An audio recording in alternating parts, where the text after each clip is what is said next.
this might feel a little bit giddy.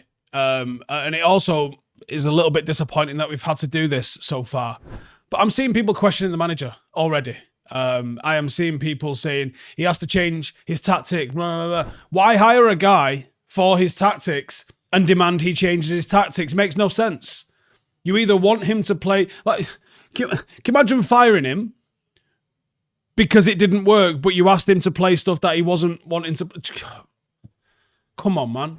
Anyway, I thought I would do a video which is 5 reasons why Amorim needs time. That's all right with you. So he took over at Manchester United on the 11th of November 2024. We waved farewell to Sporting with a 4-2 win over Braga. And United fans were impatient to see him start Old Trafford, I think it's fair to say, after the way it ended for him at Sporting. First game is away at Ipswich. We drew 1-1. And overall, the results have been poor. Like, objectively just poor since Amorim started. And as fans, we know better, I hope, than to blame him for that. But I am seeing some fans blaming the manager for this. These are players who were not good enough.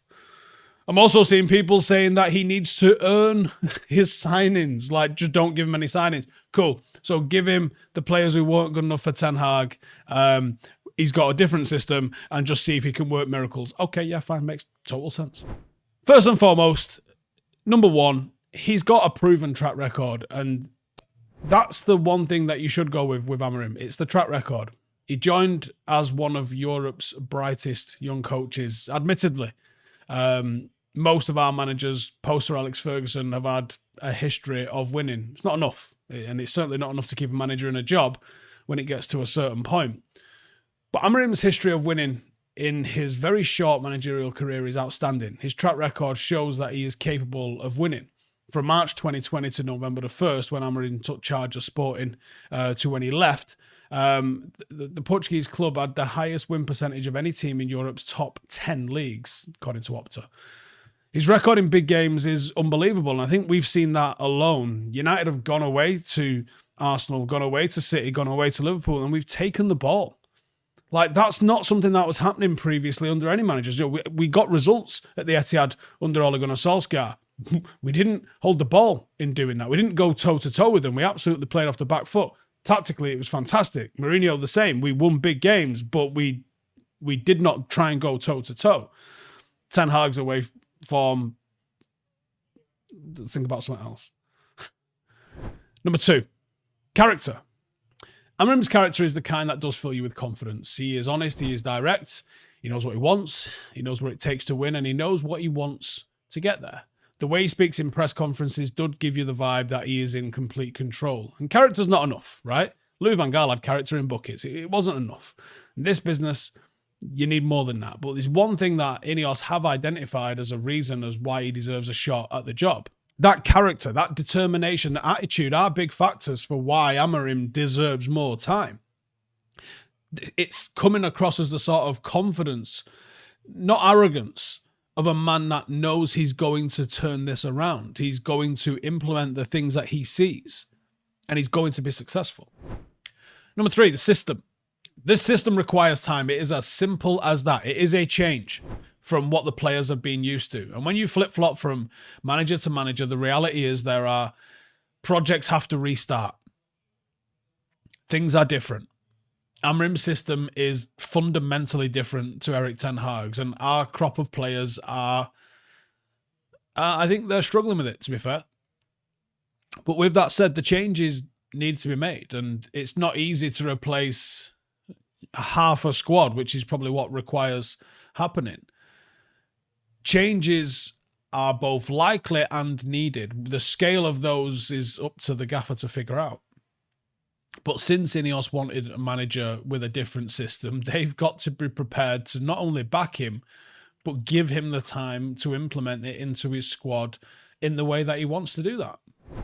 Number 4, culture. We can't afford to let player power win again. I think that's one of the most disappointing things over the last decade or so, is that we allowed players to dictate. We allowed the boardroom to make signings, and we allowed the players to think that they were bigger than the football club. And whether we would like it or not, some fan favourite players have been part of that problem. We can't let them get another manager sacked. Like with Ten Hag recently, it is possible that a manager just isn't the right man, doesn't believe in himself, but the players shouldn't get a say in that. The players have been individually and collectively letting manager after manager down. And it's in the name of building a culture, the squad needs to learn he's in charge. They need to understand what he says goes or you go. And they can take it or leave that.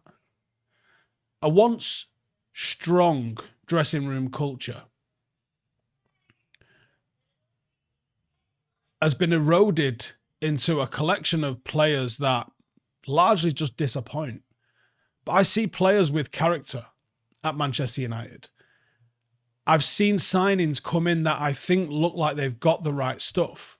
We just need more of them. And that has to be the overwhelming culture that's inside our dressing room. A place where players come and go, Jesus Christ, I'm going to have to step up my game here. Not the sort of attitude of, I'm at Manchester United, I've arrived. No, that's not the way it is. You should have to go to war every single day to prove you're good enough to play for Manchester United. Once that culture is built, it'll show on the pitch. And 5, it's a project, man.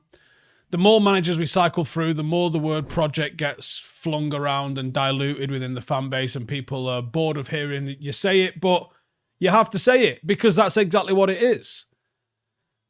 You have to look around us. Look at Liverpool, look at Arsenal. The way they are viewed at the top of the table is because of the projects and the growing pains that they went through to get to where they are now. They gave their managers time. Liverpool with Klopp, and I think they'll do the same with Slot. Arsenal with Arteta. A project takes time. It takes backing. As fans, you have to need to get behind him. But Ineos also have to give him the time, the money, and the expertise to identify the astute signings. Not just spend 70, 80 million per player for the sake of it. There's great players that you can get out there. I mean, if we signed a squad full of Mazrauis, it would cost us less than a Harry Maguire and an Anthony did. And it would be world class. That's what we have to do. Identify them players. How did Mazraoui cost a fifth of an Anthony? On what planet is that normal? That's what we have to find. Them players. Get me more of them. And you'll see this team rock you up the pitch. But there's the 5 reasons why I think the gaffer needs time.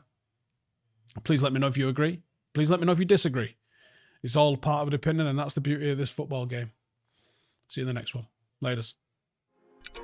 Hey, thank you for watching the video. If you are new around these parts, then don't forget to subscribe. My channel is proudly supported by my community on Patreon. If you'd like to get a little bit of extra content, a Discord group, meetups, 5-a-side games, weekly podcasts, behind the scenes, and even an occasional bit of transfer news as and when I get it, then for the price of a pint, you can show your appreciation for the content that we make and get some goodies for doing so as well. Check the link in the description or click the button right here. You'll also find all of my socials here too if you want to follow me on any of those platforms. Nice one.